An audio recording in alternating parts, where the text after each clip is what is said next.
Hai teman-teman, Gimana kabar kalian? Baik-baik saja kok. Kalian tahu nggak sih apa itu sesak nafas? Apa itu sesak napas? Sesak nafas adalah kondisi ketika seorang mengalami kesulitan dalam bernafas.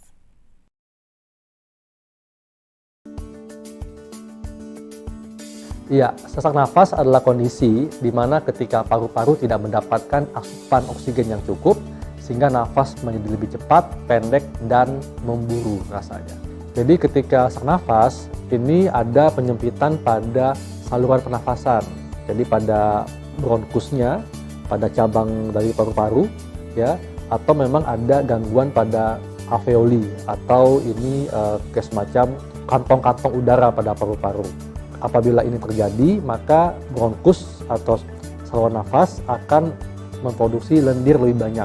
Nah, lendir ini yang bisa mengakibatkan penyempitan saluran pernafasan, sehingga oksigen menjadi berkurang masuk ke dalam paru-paru.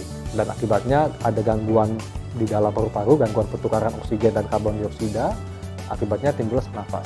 Apa sih penyebab sesak nafas?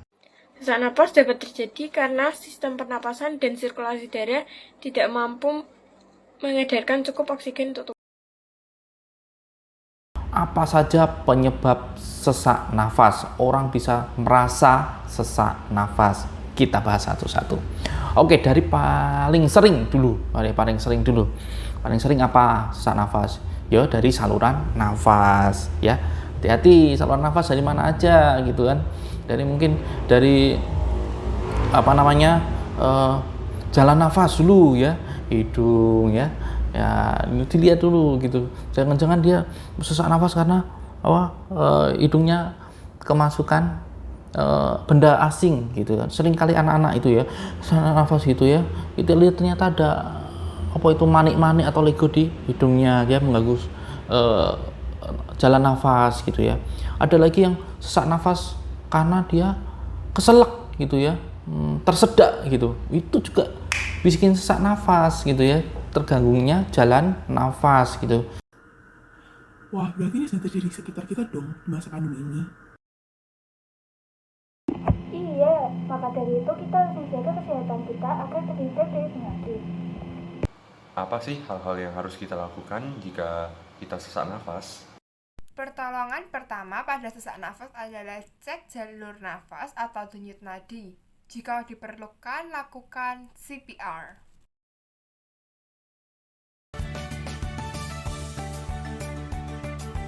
Ya, tentunya penanganannya tergantung penyebabnya. Kalau memang dia mempunyai riwayat alergi atau asma, tentu cara pencegahannya hindari pencetusnya.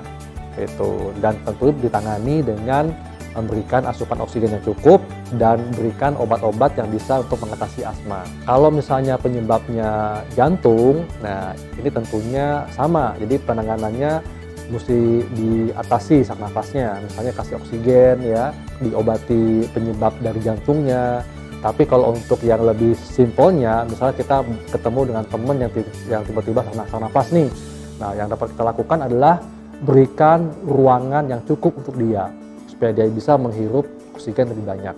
Kemudian longgarkan pakaian, ya. Kalau bisa langsung berikan oksigen. Tentunya ini di bawah rumah sakit. Dan andai kata dia memang penderita asma, langsung berikan obat bronkodilator untuk melegakan saluran pernafasannya. Apa aja sih ciri-ciri sesak nafas? Kayaknya aku tahu deh ciri-ciri sesak nafas, yaitu sensasi dada seperti terikat atau tidak bisa bergerak bebas. Perasaan seperti perlu menarik nafas lebih banyak atau lebih cepat. Tubuh merasa tidak cukup mendapatkan udara, sulit menarik nafas yang dalam. Cara mendeteksi paling gampang kalau kita sesak napas itu karena asam lambung tinggi, yang pertama adalah sekitar ulu hati kita atau sekitar lambung kita atau sekitar kerongkongan kita akan merasakan seperti ada udara panas. Seperti ada udara yang menghangatkan sekitar ulu hati kita. Jadi kalau kita sesak napas dan di sekitar ulu hati kita ada rasa hangat, bisa jadi itu adalah sesak napas karena asam lambung yang tinggi, bukan karena penyakit jantung. Yang kedua, coba ketika yang pertama ini sudah ada, yang kedua cek perut kita. Kalau perut kita itu berasanya keras, berarti asam lambungnya tinggi banget nih di dalam perut kita, karena keras. Biasanya kan kalau perut nggak ada isinya kan dia seperti empuk ya. Tapi kalau dia seperti pegang ini seperti ada tekanan, atau seperti ada tekanan yang kuat di sini, bisa jadi itu asam lambungnya sedang tinggi-tingginya. Nah, makanya waktu kita sesak napas, kita ceknya lebih baik di dua hal ini. Pertama adalah kita ada panas nggak? Sudah itu cek perutnya, ada kembung nggak? Bukan kembung sebenarnya, keras. Keras itu artinya ya seperti kalau kita pompa ban itu waktu dia keras kita kepencet, nah itu rasanya seperti itu. Nah kalau itu terjadi, bisa jadi itu karena asam lambung tinggi sesak napasnya. Nah makanya ketika kita sesak napas, jangan langsung panik.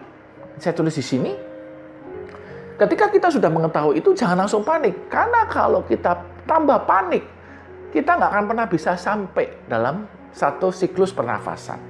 Akhirnya ya kita tambah sesak lagi nantinya. Ternyata kalau kita sudah terkena penyakit sesak napas sangat memiliki resiko yang besar ya. Maka dari itu teman-teman, kita harus patuh menjaga kesehatan di sekitar kita. Mulai sekarang kamu harus mulai pola hidup sehat, Hansen, agar kamu tidak terkena penyakit. Iya deh, mulai sekarang aku mau mulai hidup sehat. Dan nggak cuma buat Hansen aja nih, tapi kita dari sekarang pun juga harus menerapkan hidup-hidup sehat.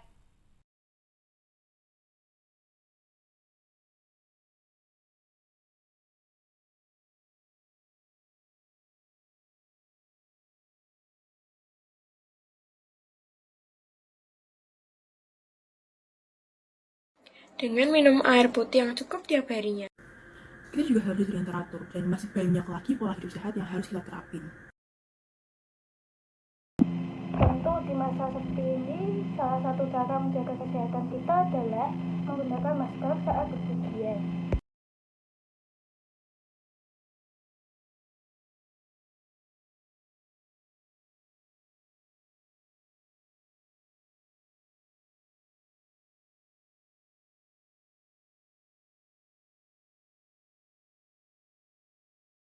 Halo Sobat Sehat, jumpa lagi dengan saya Dr. Sung.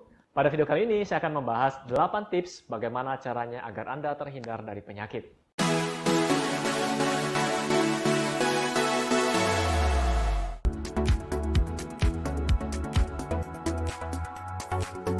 Sobat Sehat, saya tahu Anda tidak ingin sakit, ya.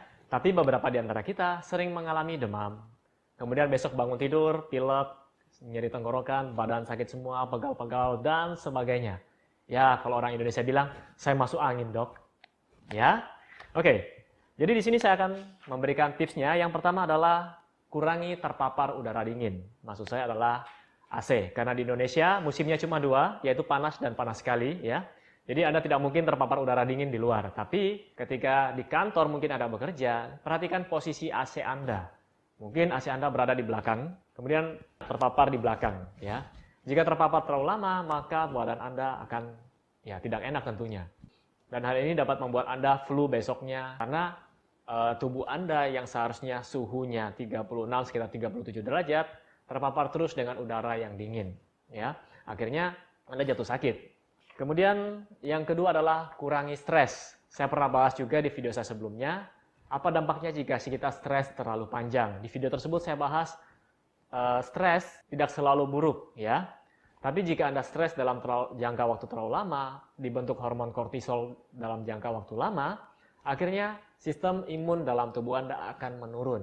Mungkin Anda pernah lihat teman-teman Anda atau orang tua Anda yang setiap hari stres, penyakitnya tidak sembuh-sembuh.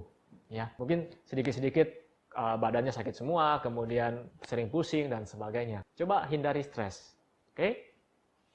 Kemudian yang ketiga adalah olahraga. Nah, olahraga juga, jadi selain dapat meningkatkan sistem imun Anda, dapat meningkatkan kerja dari sel darah putih Anda, ya, natural killer cell juga, olahraga juga dapat menurunkan level stres dari tubuh Anda. Jadi saran saya adalah olahragalah minimal 3-5 kali dalam waktu 1 minggu. Terus olahraganya apa, dok? Ya terserah Anda sukanya apa, sesuaikan dengan usia Anda. Oke guys, sampai bertemu lagi ya. Ingat jaga kesehatan. Oke, God bless you.